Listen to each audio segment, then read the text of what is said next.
What do we get when we cross a high bridge and a low bridge? The question is, where are you going to go? Because you take the high bridge or the low bridge, no matter what, you're still going on the bridge. So the question is, like, that's deep. Are you a high bridge person or are you a low bridge person? Because that kind of intertwines with the whole ramification of what is and what is not to be a highway. Per se. Oh. That's so are you a high bridge or a low bridge type of guy? Depends on the day. Depends on the day. Like what makes you a high bridge kind of guy? What days, you know? Well, you know, what kind of person are you? Are you the kind of person that puts ketchup on the fries? Or do you put ketchup on the side? Because, and I might make some people mad here. Okay. But if you put ketchup on the fries, you don't deserve to eat fries. I put the ketchup on the side. Me too. Good. But high bridge, low bridge, what was that about? Yeah. So because I'm kind of like a swim across the thing. Oh, you swim on bridges? No, not swim. Like you know, well, bridges go over water, so I'm swimming. Not all bridges. So why would? Okay, I guess. Yeah, you got a point. I still swim though. I know I do. I still swim. Okay. Yeah. Talking about bridges, not swimming. All right. So then, is there like a medium bridge type of thing? I don't know. I think if you eat the fries before you eat the burger, that's wild. Like you should at least eat the burger, eat some fries, that's and fine. some fries, not just devour the fries and then go to the burger. That's a good point. You know? I'm a high bridge type of guy because I'm always on top. Oh man, get a load of this guy. Ooh. This guy is not a high bridge. I can already tell you're not a high bridge. I'm a low bridge type of guy. You let me know in the comments below. Are you a high bridge guy or a low bridge guy? Let me know in the comments below. I actually walk on the sidewalk of the bridge. Broke boy alert. I mean, what's up, everybody? Welcome to the In the Fire podcast. Welcome to the High Bridge podcast. We actually have great conversations, not like the ones we just had. That's never happened before. If you're new around here, don't think that's normal. That's not normal. Yeah, but I mean, we do stand by what we said about the fries, but yeah. I mean, that's my opinion, my personal opinion. Yeah, but we welcome you to the In the Fire podcast. Welcome to the In the Fire podcast. You are here. You are listening. We appreciate you. Yes, we Thank do. you. Yep. Make sure to check out the TikTok, the YouTube Shorts. We love you and appreciate you, whether you're listening on Spotify, iTunes, or watching us on YouTube. Check out the Patreon. For those who are already on the Patreon, you know who you are. We love you. We appreciate you. Love you. For real. And check the Patreon out. Yeah, if you guys are looking for an awesome community of Christians to get together, pray for each other, laugh together, because we have a blast on there. You do. Join the Patreon. It's a lot of fun. But today we are talking to the people that are in a rough season. A season of darkness, confusion, annoyance, frustration. When life just sucks. It's whack. It is whack. That's all you can really say. First of all, we relate to you guys a lot. Not right now. I mean, for me at least. I think I'm chilling right now. I'm feeling pretty good. I think we had our fair share of sucky moments. Yes, we have. Just being whack. I think the question really is like, okay, what's making your life suck? You know what I mean? Because like, is it that simple?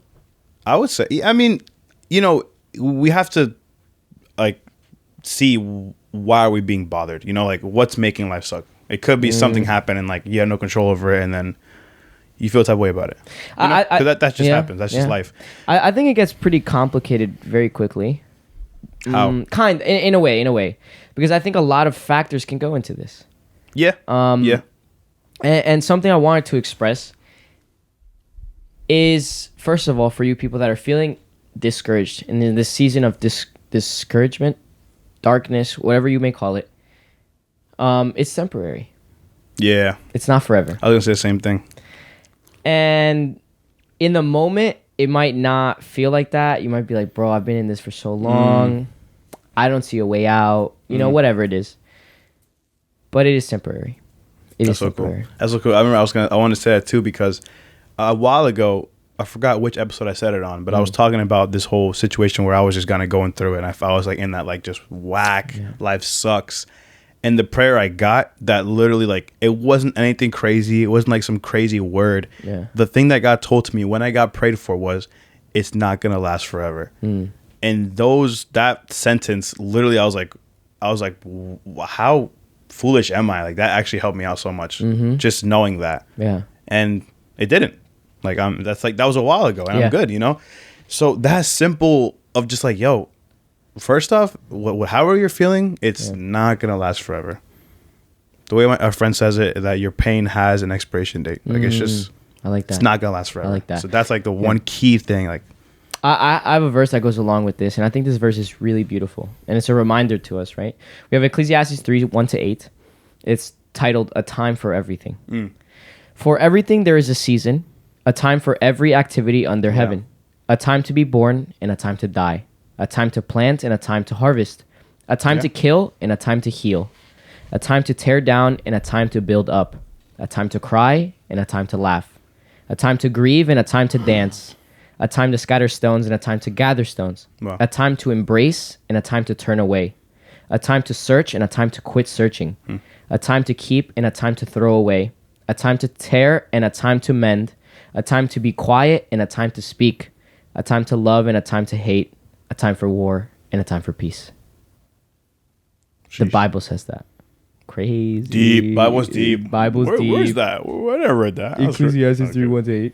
That's deep. It is deep because it's a reminder to us that, okay, first of all, when you follow Jesus, life is not just up, up, up, up and away, up to the moon. In this and world, forever. you will have trouble. Yes, you will. And so life gets hard. Sometimes you're up, sometimes you're down. Yep. Sometimes you're grieving, sometimes you're dancing.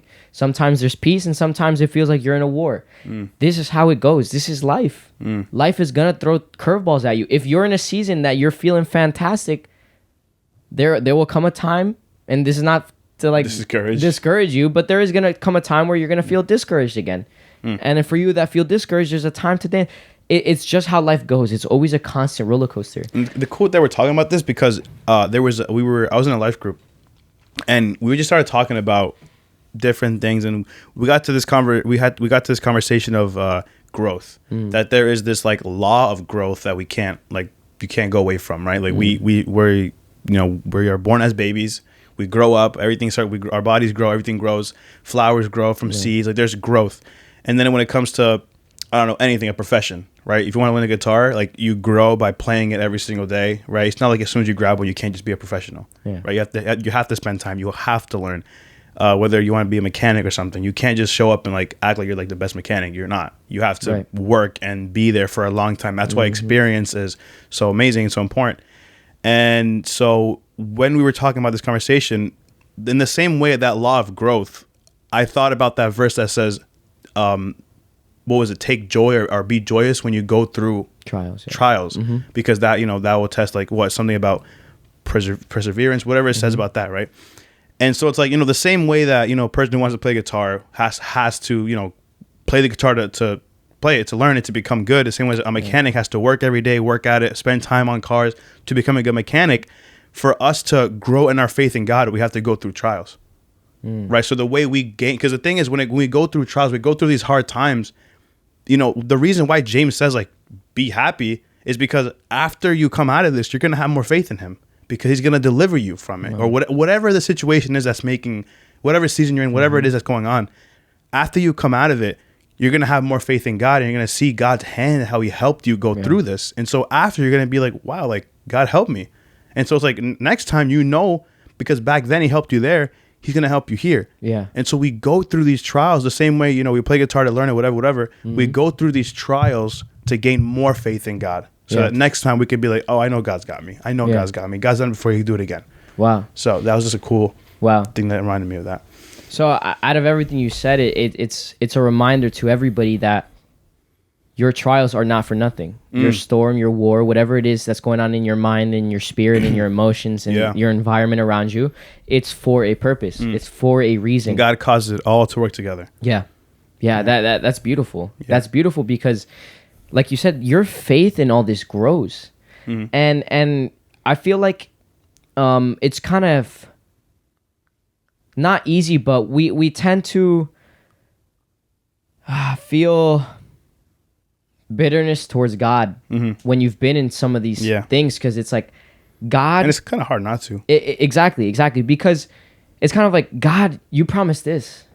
God, you say you're the Prince of Peace. You say you bring life. You say, see, I see other, I had this personal complaint, and this is myself, where it was like, God, it says that you are life, and I see other people around me doing stuff that I know is wrong and that doesn't bring life, but they look happier than I do. And I'm a son of God, so why do I feel this way? Why am I going through this darkness? Why am I not feeling joy and peace and all these things that you promise us? And God, what is leading me to feel this way? Why am I still in this darkness? Why can't I get out? And so it's a lot of frustrations towards God. But I think that's beautiful in a relationship. I think it's beautiful when you're able to express yourself to God. Yeah. A lot of people in relationships will handle their emotions and their frustrations the wrong way. Yeah. Right? But with God, we need to learn how we're going to handle this with him. And an example of this is in Job. Job is like the book of suffering. It's like the book of, like, if you were going through a hard time, like, try reading Job. Yeah. Try reading Job. Crazy. And so it's this guy has everything. He's prosperous. Wife, kids, all the animals, houses. He's a good guy. He's righteous or something. Yes. In the eyes of God, he is righteous. He is innocent. Yeah. And fast forward, I won't get into all the details, but life turns around for him very fast. Yeah. And his wife dies, his kids die, all his crops, his animals die. He loses stolen, everything he loses. And he keeps that faith in God, where he's like, yo, God, I don't understand.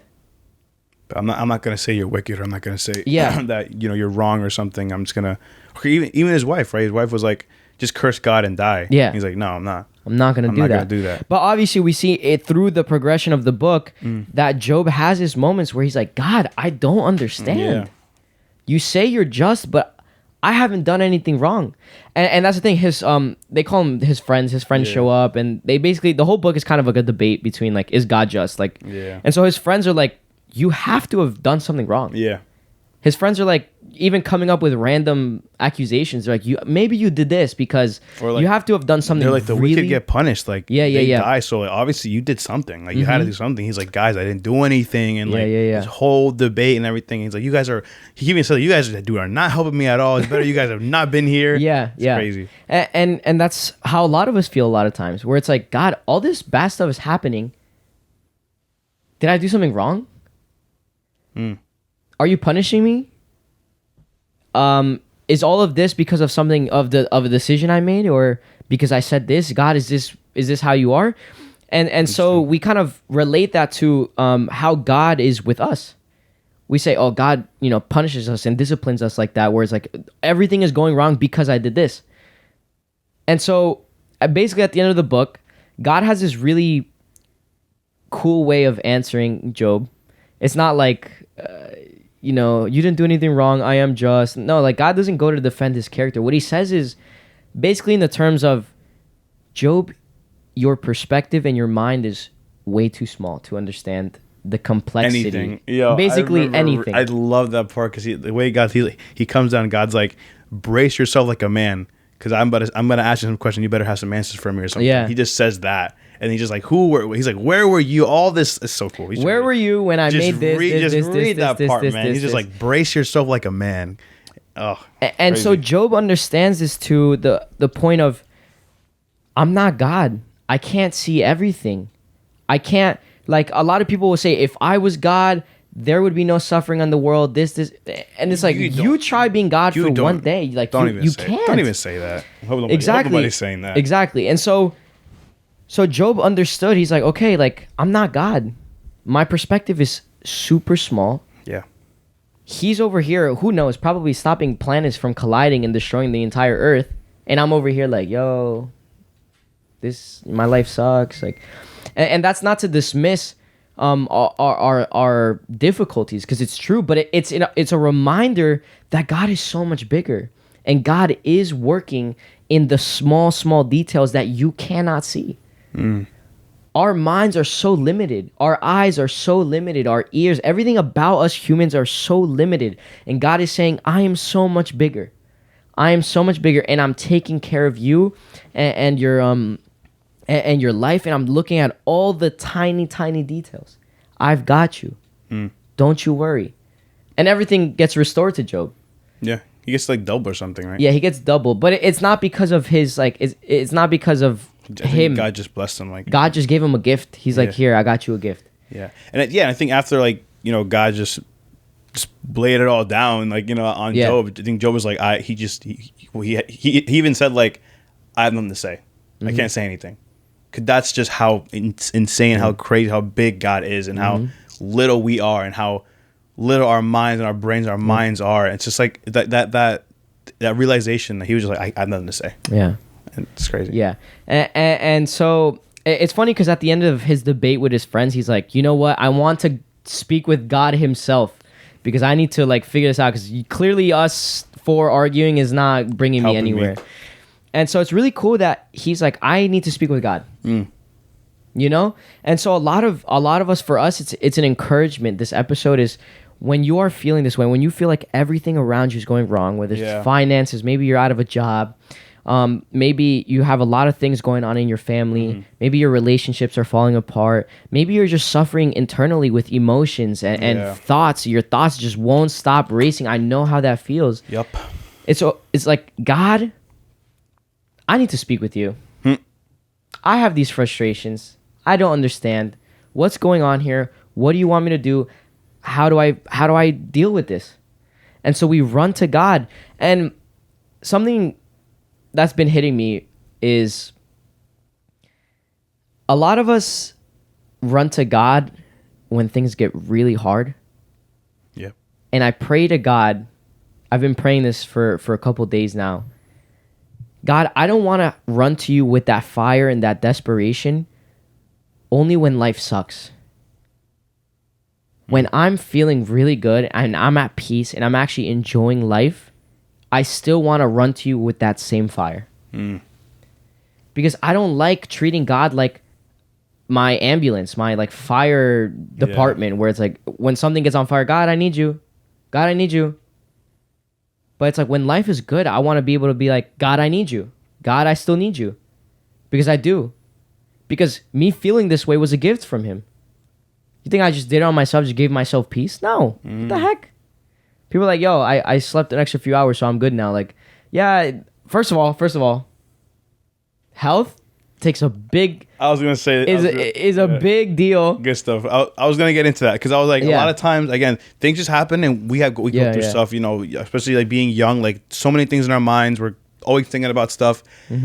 Let's make sure that anything we're feeling isn't self-inflicted, you know, like if you're not getting a lot of sleep, if you're not eating well, all this stuff, which I say because there was moments like, I don't know, like, you know, just times in my life too. Like, you know, I wake up because I slept late. Yeah. I don't get enough sleep and I feel whack the whole day. I'm tired. I'm like down, so whack. And then I was like, you know, I'm just going to sleep earlier. I go to sleep early. I wake up. I'm like, all right, let's start the day. Like, you just feel better because you got more sleep. You know, it's like sometimes, like, you know, we don't have to over spiritualize everything. Like, maybe you just need to get some more sleep, or maybe you need to eat a little better. You know, which again, I said because I kind of feel the same. I've been through that. You know, like I don't eat well, I feel whack. I don't get no sleep, so I feel whack. Yep. And then I do eat well, and I do get no sleep, and I just feel better, just because like I got more sleep. So that cool we brought that up, because if that's the case, you know, and you're feeling whack all the time, you're like, what I feel this way? He's like, sleep earlier, get some more sleep, eat better, exercise, little things, you know. Yeah, 100%. And what I was getting at is, I wanna approach God with that same fire in the good, in the bad.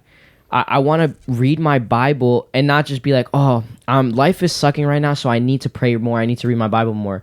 And it's cool because God uses that as a reminder to wake us up. But shouldn't we maintain that same fire even when we're doing good? Yeah, definitely, man. Because if that's what kept us, if that's what brought us out of the darkness, wouldn't we want it to keep us away from the darkness? Let's not forget it. Exactly.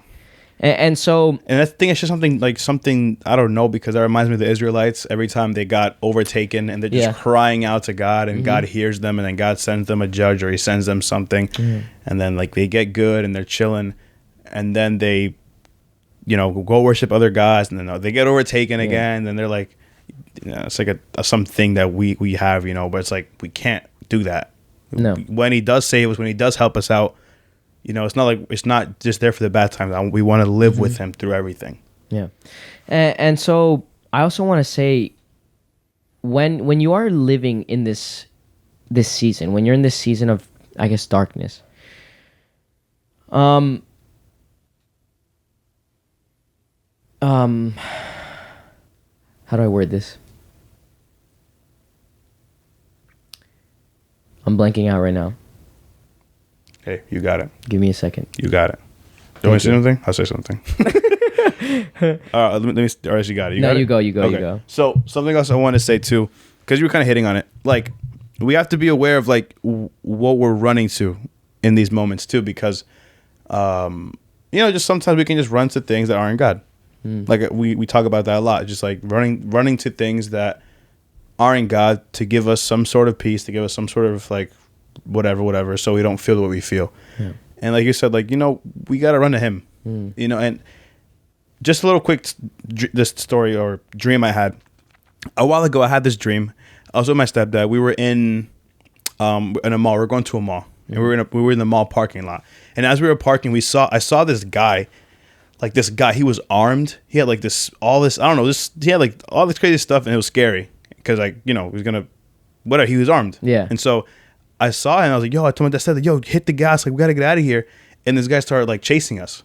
And so imagine me in the dream, I was scared. So I started running. I ran out. I left the parking lot. I started running on the sidewalk. He was chasing me.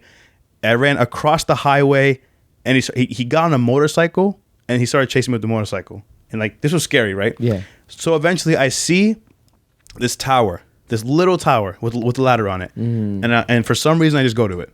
I go to this tower, I go up the ladder, and as soon as I go on top of the tower and I see, and I go on top, all I see is a bed.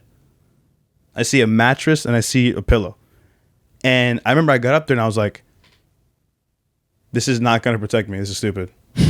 I have to get out of here. Like, there's a bed here. Why is there a bed here in this tower? Okay. And so I think I wanted to like get out, but then he was really close. So I was like, all right, well, I can't leave. Like, I'm cornered. So I got the pillow and I just hid behind it. I was like, all right, I'm done. I don't know. And then for a while, like, nothing happens. And I put the pillow down, and the guy got captured. Like, the police were there. Like, 5 police cars. He was getting handcuffed. Yeah. And so what's the purpose of this dream? Okay. Right. And so what I felt like happened is God led me to Psalm 91. For those who know Psalm 91. This whole psalm is just like the first verse. Those who live in the shelter of the Most High will find rest in the shadow of the Almighty. Find rest. There was a bed there. Whoa. There was a bed on the tower. Okay. So even though in the dream I was like, yo, this is stupid. I'm stuck. Why is there a bed here? I'm going to use the pillow as cover. I literally could have just went there and laid down. And the guy was still going to get captured. The guy was still going to get captured regardless.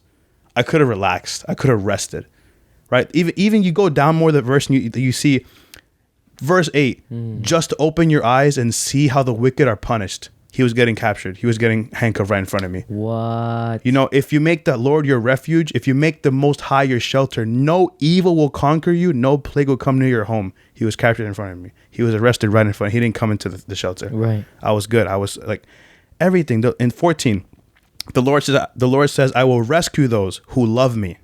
I will protect those who trust in my name. When they call on me, I will answer. I will be with them in trouble. I will rescue and honor them. I'll reward them with a long life and give them my salvation. Like this whole, and he led me to this whole psalm. Yeah. And it was just like, I guess the thing is, when I got there, it seemed foolish to be there. But that's God, like that, because there's verses in the Bible where it says, like, He's our high shelter, He's our high tower, right? It was, for me, it was foolish to go into a tower where there's a bed and there's a bed there, because I felt like I wasn't gonna be protected, but God did protect me, and God wanted me just to rest there, because he got me.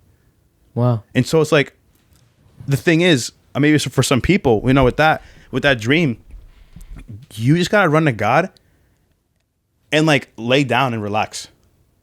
Like, God's got you. You know, be still and know that I am God.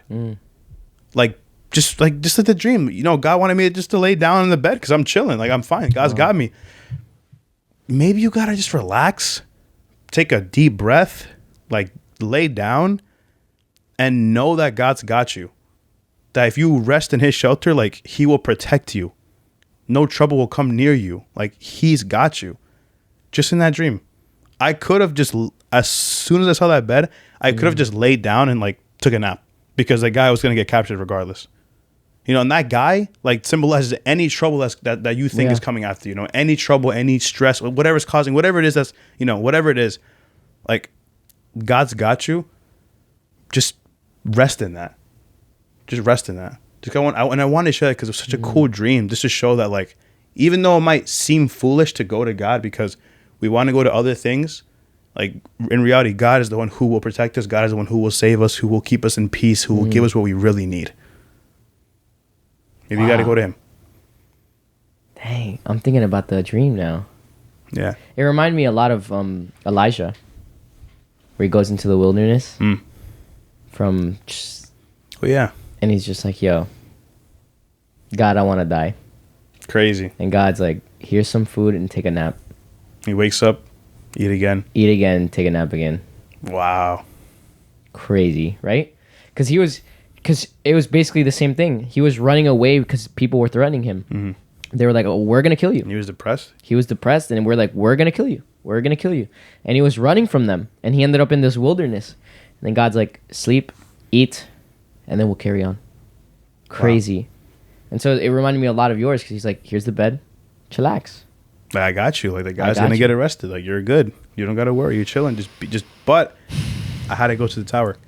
Do you think if that would have happened to you again, well, hypothetically, because it was a dream, would you have been able to rest that second time around? I mean, because that's the thing. When you see God help you through one scenario, the next time you're gonna be like, I mean, I can actually rest here. Maybe I might be a little anxious just because it's scary. It's a scary situation.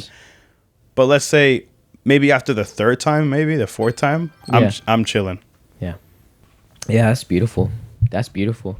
And I have these two verses that I think are even more encouraging, or equally as encouraging. Psalms 34, 17 and 18. The Lord hears his people when they call to him for help. He rescues them from all their troubles. The Lord is close to the brokenhearted. He rescues those whose spirits are crushed. That is a lot of us. It's nice. Whether you're brokenhearted, you feel like your spirits are crushed, you're going through a lot, you want to find that joy, you want to find that peace, but you're just like, I don't understand where it is. I don't know how to get out of this. The Lord hears his people when they call to him for help. Are you guys calling to him for help? Are you guys reaching out to your Father in heaven and saying, God, I've tried a lot of things, and I want to trust you to guide me and show me where you want me and with who you want me and how you want me. Help me. And God hears you. God hears you. And then he rescues you. And then he gets close. So he hears you, he rescues you, then he gets you in close, then he rescues you again, I guess. He gets close, though. He gets close. He gets close, and I think it's beautiful. The Lord is close to the brokenhearted. So it's such a beautiful verse. It's a beautiful verse. And then there's Isaiah 41:10. Don't be afraid, for I am with you. Don't be discouraged, for I am your God. Yes, sir. I will strengthen you and help you. I will hold you up with my victorious right hand. For those of you who are going in this darkness, don't stay in it. Don't stay in it. God is in community. God is in the people around you. Don't keep the darkness to yourself. You need to share it. You need to let go of it. You need to tell somebody, but do not keep it inside, because that darkness gets dark. And there's people around you that are light, And when you express that darkness to other people, that allows people to shine their light into you so that you can find the light switch and turn it on. Some of you guys are sitting in that dark room and you're looking for that light switch, but it's pitch black and you cannot find it. And you're crawling and you're looking for that light switch. But God wants you to share it to people. Here's what I'm going through, so that you can get prayer. I can't even... I've had times where I had no idea people were praying for me and things changed. Do you know how, like, I don't understand, I don't think some of you guys understand how beautiful that is. There could be people out there praying for you without you knowing. I just think it's beautiful. I don't even know how to describe it, but when I'm going through a hard time, I have friends that just pray for me, fast for me without even telling me about it. And all of a sudden I'm waking up, I'm like, wow, I feel a lot of peace today, a lot of joy, you know? And it could be that people are praying for you. And that's because I shared my darkness to them. I didn't just hold it in. I said, hey, I'm going through this. This is hard. This sucks. I'm brokenhearted. And God shows up through other people too. You know, he's not going to just come down and break your roof, crash it down, and then be like, yo, you have peace now. No, like, God shows up in other people too. In your church, in your community, in your family. So good. That's how he rescues you. That's how he puts you in close. And if I didn't have the community around me when I was going through a hard time, bro, I would have been in darkness. So it's beautiful. Share it. Open up that light. Let the light come in. And like we said in last episode, be prayed up. Yep. And fellowship up. Yes. Yes, there you go. that Good one. Job. Great job.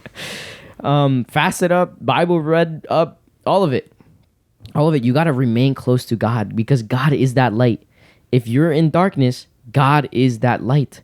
So are you looking for that light, or are you just staying in your darkness? If you want out, if you want your life to change, go to God. Run to God so that he may give you rest and he may arrest your enemies. Oh, did you? All right. All right. Put me on a song. I'm about to make a whole album. Yo, add Nico. I'm about to write a whole album right now, bro. Run to God so that he may give you rest and the rest your enemies. Wow. Yo, put that in a song for real. That's crazy. No, that's beautiful. That's beautiful. Yeah. And so we really want to encourage everybody that's going through a rough time. Everybody that's surrounded by just a lot of confusion, frustration, worry, anxiety, all of it. We feel you. There is freedom for you. Yeah, there is. It's not going to last forever. Nope. Talk to people. Talk to wiser people, older people, elders in the church, pastors, leaders, mentors. Talk to them. Pray about it. Pray with your friends about it. Whatever it is, talk about it. Just take some action. Yeah. You know, don't let it just fester. Don't let it just grow in the darkness, like you were saying. And some of you guys know what you need to do. Some of you guys know your way out of the darkness, but you just don't do it. Maybe out of fear. And today we're telling you, we're both saying to you, do it. You know what you need to do. Do it. You've been in this darkness for too long. Wow. And God, it has given you a way out. You just haven't done it. Do it. Because there's freedom for you. There's peace for you. There's love. There's you waking up with pure joy, not moments of joy. Not just temporary joy where it's like, oh, I had a quick high of joy. No. God wants to give you real joy where you're living your life to the fullest, where you're like enjoying being alone, being with people, being with your family. You're enjoying every moment and savoring it because God is blessing you with that. That is what it's like. I know, when you're in darkness, you can't enjoy anything because your mind is racing. Yep. I know how it is. Yep. I do. And God is saying, I want to, just like Jesus in that storm when with his disciples on the boat, he told the storm, stop. Because Jesus is just that powerful. He's like, yo, storm, ocean, rain, all of it, stop. And it stopped. And so that storm that's going on in your head and in your heart, God is going, if you allow Jesus to do it, Jesus will say, stop, and that storm will calm down. You know what I'm saying? And once again, we've said it. I think we said it last episode too. God's not going to come down and just change all of your environment so that you're just good now. He's going to teach you and grow you so that you know how to approach these situations and these environments. Because once again, darkness will approach again. But how are you going to handle it this time? How are you going to handle it this time? Are you going to let it linger? Are you going to let yourself sit in that darkness and you're going to be like, ooh, I'm feeling this way? Let me shine some light into this. I know I need to fast. I know I need to pray. I know I need to share it with somebody. And trust me, you'll get out of that darkness much faster. Much faster. Love that. Yeah. But we hope you guys felt encouraged by this episode. We love you guys so much. We appreciate you guys. Shoot us some DMs. Shoot us some messages. Join the Patreon. We love you guys. And we'll see you guys for the next episode. Peace out. Peace.